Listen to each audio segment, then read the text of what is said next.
The first contract comes through on a Friday afternoon. You almost miss it. You're in a conference call about something that doesn't matter anymore when your other phone, the secure one, the one you got 6 months ago when you first started making the right connections, buzzes with an email that changes the trajectory of your entire life. Subject line: procurement opportunity, urgent, DoD approved. You excuse yourself from the call. You sit in your car in the parking garage and you read the email 3 times. The numbers are not typos. The timeline is not a mistake. The U.S. Department of Defense needs armored vehicles, 47 of them. They need them in 90 days. Their usual supplier is backlogged. Someone gave your name.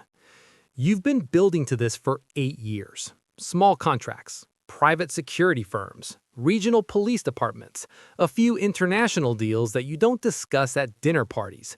You know the language of this world. You know how procurement works. You know who to call and what to say and how to make a problem disappear before it becomes a headline. You make 3 calls. By Sunday night, the deal is moving. By the following Friday, it is signed. $2.4 million. Your commission, $380,000. In 1 week, 4 phone calls. You don't celebrate. You open a bottle of wine alone in your kitchen and you sit with the number and you think, this is just the beginning. You are right. The war escalates. The contracts multiply. DoD, NATO allies, private military contractors who need equipment faster than official channels can move. You become the person who can get things done, who knows which manufacturer has inventory, who has the relationships to move product across borders without it sitting in customs for 6 weeks. You are not pulling triggers. You are not making policy. You are solving logistical problems for very large clients with very large budgets and a very urgent need. This is what you tell yourself at first.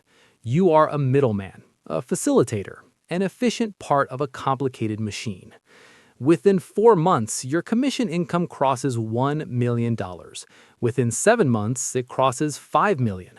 Within 11 months, you're sitting in a private bank in Geneva watching a number on a screen that would have seemed like science fiction to the version of you who was eating cold sandwiches at a desk in a strip mall office 3 years ago. $18 million in less than a year. The money does not arrive the way lottery money arrives, in a single impossible moment of recognition. It arrives in increments, each one larger than the last, each one normalizing the next. 300,000 feels unreal. Then it feels normal. Then 1 million feels unreal. Then it feels normal. By the time you're looking at 18 million, your brain has been calibrated to a scale that your old life cannot comprehend. You buy things. Not recklessly, you are not reckless. That has always been your advantage, but deliberately. A house in the hills, another in a city you like the feel of, a car that costs more than your parents' first home, clothes that fit the rooms you now walk into. You learn very quickly that wealth has a dress code that has nothing to do with price tags. The people change, the rooms change. You are now having dinners with defense contractors, government liaisons, lobbyists, 3-letter agency consultants who never quite explain what they consult on. Everyone at these tables is making money from the same enormous fact. Somewhere on the other side of the world, people are fighting, and fighting requires equipment, and equipment requires brokers, and brokers require a stomach for the arithmetic. You develop the stomach. There is a morning, you remember it precisely, when you are eating breakfast at a hotel in Brussels and you see a news report on the television above the bar. Footage from the conflict zone, buildings, smoke, a vehicle burning on the side of a road. You recognize the vehicle, not personally, but the model, the specifications. You sold 6 of that model 8 weeks ago to a contractor whose end destination you did not ask about specifically because the paperwork said what it needed to say, and you had learned that the paperwork saying what it needs to say is how this industry functions. You finish your eggs. You order another coffee. You tell yourself what everyone in this industry tells themselves. The equipment would have gotten there regardless, if not through you, through someone else. The next contract is bigger. It is always bigger. By month 14, you have a team. Not employees exactly, contractors, because contractors create distance, and distance is a professional asset in this world. a legal advisor who specializes in international arms regulations, a logistics coordinator who spent 12 years at a defense firm and knows every customs official by first name, a communications consultant who manages relationships so you don't have to manage relationships, which means you can focus on the deals, which means the deals get larger, which means you need more people managing more relationships and the machine builds itself. Your name starts appearing in places. Not newspapers, you are careful about newspapers, but in the right rooms, in the right conversations, in the shortlisted names on the right contracts. You are becoming a known quantity in a world that values known quantities above almost everything else. Your personal life is a secondary project. You have been dating someone on and off for 2 years, a person from your before life, someone who knew you when you were eating cold sandwiches, who loved you before you were someone who needed to be loved carefully. You are worth $23 million on the day she takes the last of her things, and you have never felt more like someone who made a bad trade. You throw yourself back into work.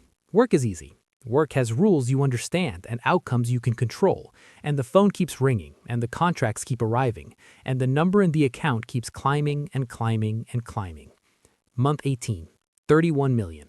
Month 22, 54 million. Month 26, you stop counting in millions and start thinking in a different language entirely. There is a Senate subcommittee hearing, not about you specifically, about procurement practices in general, about the networks of brokers and intermediaries who operate in the space between the government and the manufacturers. You watch it streamed on your laptop in your house in the hills. A senator uses the phrase war profiteering 4 times. A defense contractor's legal team responds methodically. The hearing concludes without consequence. The contracts continue. Your legal advisor tells you to restructure, move assets, change the way certain commissions flow through certain entities. This is legal, this is standard practice. This is what everyone at your level does with people like him. You sign the papers, the machine adjusts itself and keeps moving. But something else is adjusting too. Something quieter and harder to restructure. You have started doing the arithmetic that you used to avoid. Not the financial arithmetic. That you can do in your sleep. But the other kind. The arithmetic of what your work is actually connected to. Not abstractly, specifically. You fund a refugee resettlement program, a hospital in a region that appears in the news and in your contracts with roughly the same frequency. You fund it anonymously. You sit in your house in the hills and you watch the news and you write the check and you wonder what the correct exchange rate is between a donation and a deal. You don't find it. You don't think it exists. Year 3. The war shifts. The contracts slow. Not because the world becomes more peaceful, it doesn't, but because the political alignment that created your specific moment of opportunity begins to realign. New administration, new priorities, new names on the short list. You are still in the game, but the game has changed its geometry, and you are no longer in the position you were 18 months ago. You take 6 months off, genuinely off. Travel that isn't the deal. Meals with nobody who needs anything from you. A house on the coast where you can hear water and not phones for weeks at a time. You read books you've been intending to read for 3 years. You sleep. You wake up without a mental list of calls to make before 8 in the morning. In the quiet, things surface. Thoughts you were too busy to have. Questions you were too profitable to ask. And the question you sit with most mornings in the quiet before the day starts is a simple one. Was it worth it? Not the money. You know what the money is worth. You have the spreadsheets. The other thing, the thing that isn't in the spreadsheets, the thing you left in Brussels over eggs you finished anyway. You don't have an answer. You've stopped expecting one. Some questions are not there to be answered. They're there to be carried. You carry yours in a house on the coast with good coffee and the sound of water and enough quiet to finally hear what it weighs.